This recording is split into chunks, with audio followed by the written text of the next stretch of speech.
सुप्रभात बच्चों, कैसे हैं आप सब। उम्मीद करती हूँ आप सब अच्छे होंगे।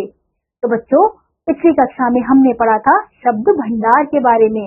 तो आज की कक्षा में हम पढ़ने वाले हैं अध्याय नंबर 13, जिसका शीर्षक है पत्र लेखन। हम अपने मन के भावों को व्यक्त करने के लिए जिन साधनों को प्रयोग में लाते हैं, उनमें पत्रों का महत्वपूर्ण स्थान है। यद्यपि आज आधुनिक संचार के माध्यमों द्वारा बहुत तेज गति से संदेशों का आदान प्रदान किया जा रहा है, फिर भी पत्रों की महत्ता कम नहीं हुई है। आज भी स्कूल या कॉलेज के प्रधानाचार्य को लिखित प्रार्थना पत्र भेजना होता है। मित्रों को बधाई के लिए लिखित संदेश, विवाह, जन्मदिन आदि के कार्ड आदि का विशेष महत्व है। पत्र दूरस्थ लोगों से संपर्क का सबसे सरल और सस्ता साधन है। पत्र लिखते समय निम्नलिखित बातों का ध्यान रखना चाहिए। तो पत्र क्या है? पत्र एक भाषा का लिखित भाषा का सबसे महत्वपूर्ण रूप है, यानी कि महत्वपूर्ण स्थान रखता है। यद्यपि अगर आज की दुनिया में हम बहुत आगे बढ़ गए हैं, लेकिन फिर भी पत्रों का अपना एक महत्वपूर्ण स्थान माना जाता है। क्यों? क्योंकि आज भी स्कूल और कॉलेजों में प्रधानाचार्य को अगर हमें अवकाश चाहिए होता है तो हम क्या करते हैं? पत्र के द्वारा ही उन्हें बताते हैं। और मित्रों को अगर बधाई देनी होती है, लोगों से संपर्क करना होता है, या फिर शादी के, विवाह, जन्मदिन के लिए आमंत्रित करना होता है, तो भी हम किसका प्रयोग करते हैं? पत्रों का प्रयोग करते हैं। तो इन पत्रों को लिखते समय हमें निम्नलिखित बातों का ध्यान रखना चाहिए। जैसे पहला है, पत्र की भाषा सरल और सुबोध हो, यानी कि जिस प्रकार से जिस भाषा में हम पत्र लिख रहे हैं, उसकी भाषा कैसी होनी चाहिए? सरल और सुबोध होनी चाहिए, ताकि जो पढ़ रहा है पत्र, उसको हमारी बात, हमारे विचार अच्छे से समझ आ सके। अगला है, पत्र में अनावश्यक बातें ना लिखे, यानी कि पत्र में ऐसी बातें ना लिखे जिस विषय से हम पत्र लिख रहे हैं उस विषय से संबंधित ही बातें उसमें आनी चाहिए। उसमें अनावश्यक बातें नहीं लिखनी चाहिए। अगर हम अनावश्यक बातें लिखेंगे तो पत्र बहुत बड़ा हो जाएगा। पत्र की विषय वस्तु स्पष्ट हो, ताकि पाठक को उसके अर्थ और आशय का बोध हो सके, यानी कि जिस विषय वस्तु से हम पत्र लिख रहे हैं वो स्पष्ट होनी चाहिए, ताकि जो हमारा पत्र पढ़ रहा है उसको हमारा अर्थ और आशय का बोध हो सके। अब हम देखते हैं पत्र के भेद। पत्र दो प्रकार के होते हैं। कौन कौन से? पहला है औपचारिक पत्र। इन पत्रों के अंतर्गत प्रशासनिक और व्यवहारिक पत्र आते हैं। इन पत्रों में केवल औपचारिक बातों का उल्लेख रहता है, इसलिए इन्हें औपचारिक पत्र कहते हैं। यानी कि अगर हम प्रशासनिक रूप से, व्यवहारिक रूप से पत्र लिखते हैं तो वो कौन से पत्र होते हैं? हमारे औपचारिक पत्र होते हैं।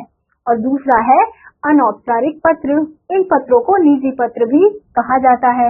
इन पत्रों में औपचारिकता नहीं होती, बल्कि मित्रता और अपनापन होता है। ये पत्र मित्रों, परिचितों और निकट संबंधियों को लिखे जाते हैं।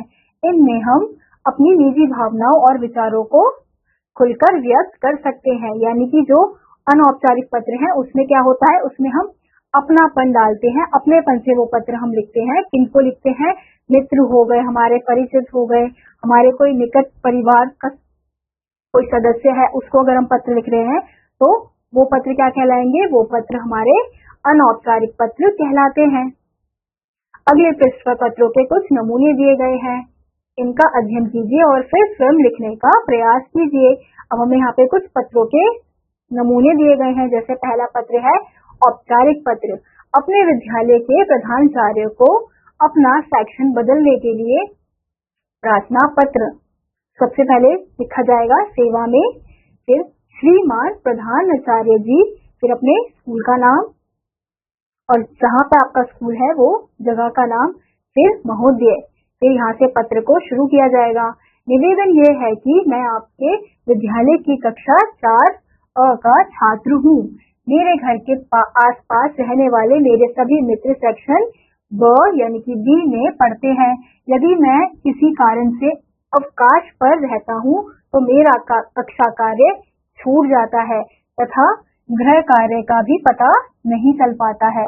अतः आपसे अनुरोध है कि मेरी कठिनाई का ध्यान रखते हुए मेरा सेक्शन अ यानी कि ए के स्थान पर ब करने की कृपा करें। इसके लिए मैं सदा आपका आभारी रहूंगा। फिर लास्ट में धन्यवाद, आपका आज्ञाकारी या फिर आपकी आज्ञाकारी शिष्य, फिर अपना नाम, कक्षा और यहाँ पे दिनांक लिखा जाएगा जिस दिन आप ये पत्र लिख रहे हैं। तो हमने यहाँ पे देखा कि विद्यालय में अगर हमें पत्र लिखना है तो विद्यालय में लिखे हुए पत्रों को क्या कहते हैं? औपचारिक पत्र। अब अगला है अनौपचारिक पत्र।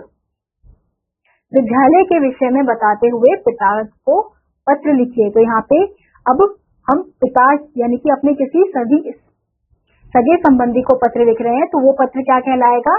अनौपचारिक पत्र। तो इसमें सीधा पहले एड्रेस लिखा जाएगा, फिर उसके बाद जिस दिन आप पत्र लिख रहे हैं उसका दिनांक डाला जाएगा, फिर पूज्य पिताजी सादर चरण स्पर्श। तो यहाँ से पत्र की शुरुआत होगी। आशा है कि आप लोग स्वस्थ और सानंद होंगे। मैं भी यहाँ पर बहुत कुशल हूँ। मेरा विद्यालय बहुत अच्छा है जो गोमती नदी के किनारे प्रकृति की सुंदर गोद में बना है। विद्यालय का वातावरण पूरी तरह पारिवारिक है। हमारे अध्यापक अध्यापिकाएं हमें बड़ा स्नेह देते हैं और हमारी समस्याओं का समाधान करने के लिए हर समय तैयार रहते हैं। यहाँ मेरा मन लग गया है और कई मित्र भी बन गए हैं, इसलिए आप मेरी जरा भी चिंता ना करें। मम्मी को चरण स्पर्श कहिएगा और मनु को ढेर सारा प्यार। आपका प्रिय पुत्र अमित।